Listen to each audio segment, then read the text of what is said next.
म्हणून त्यांचा इतिहास 2014 नंतरचा आहे आणि आमचा इतिहास प्राचीन आहे. 150 वर्षाच्या स्वातंत्र्य लढ्यामध्ये या देशानं जो संघर्ष केला आहे त्या संघर्षामध्ये हे लोक कुठेच नव्हते. मला आता कुणाची नावं घ्यायची नाहीत. सर, पवार साहब ने कहा है 24 के चुनाव के लिए गठबंधन का हमारा कोई चेहरा हो ये जरूरी नहीं है, बाद में तय कर सकते हैं 77 में। ये बात सही है, कोई चेहरे की ज़रूरत नहीं है. अगर जिस देश में तानाशाही होती है वो तानाशाही के एक पॉलिटिकल राजनीतिक दल होता है, वो दल अपने तानाशाह का जो चेहरा है वो सामने लाता है. लोकतंत्र में बहुत से चेहरे होते हैं, लोग किसी को भी चुन सकते हैं. Thank you. तर भाजपचा इतिहास 2014 नंतरचा आमचा इतिहास जो आहे तो मात्र प्राचीन आहे असं म्हटलेलं आहे.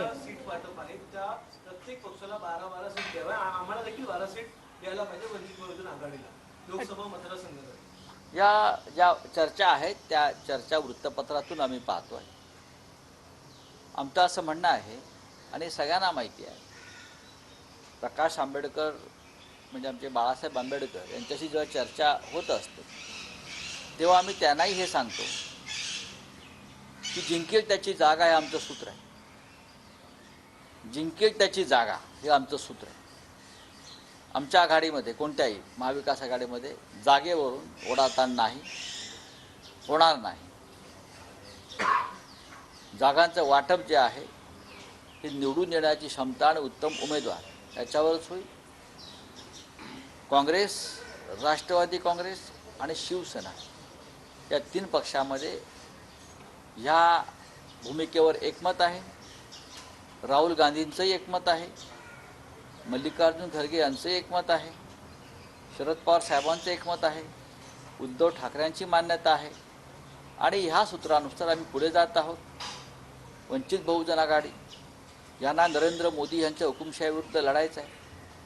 नरेंद्र मोदी हे परत सत्तेत आले तर या देशाला हुकुमशाहीच्या खाई ढकलत जाईल आणि विरोधी पक्षाला तिहारमध्ये बसावं लागेल जाऊन कायमचं. ही प्रकाश आंबेडकर यांची भूमिका ही देशासाठी एक फार मोठा मंत्र आहे. डॉक्टर बाबासाहेब आंबेडकरांचे ते नातू आहेत. त्याच्यामुळे मला असं वाटतं या संविधानाचं महत्त्व सगळ्यात जास्त त्यांना माहिती आहे, संविधान वाचवण्याचं.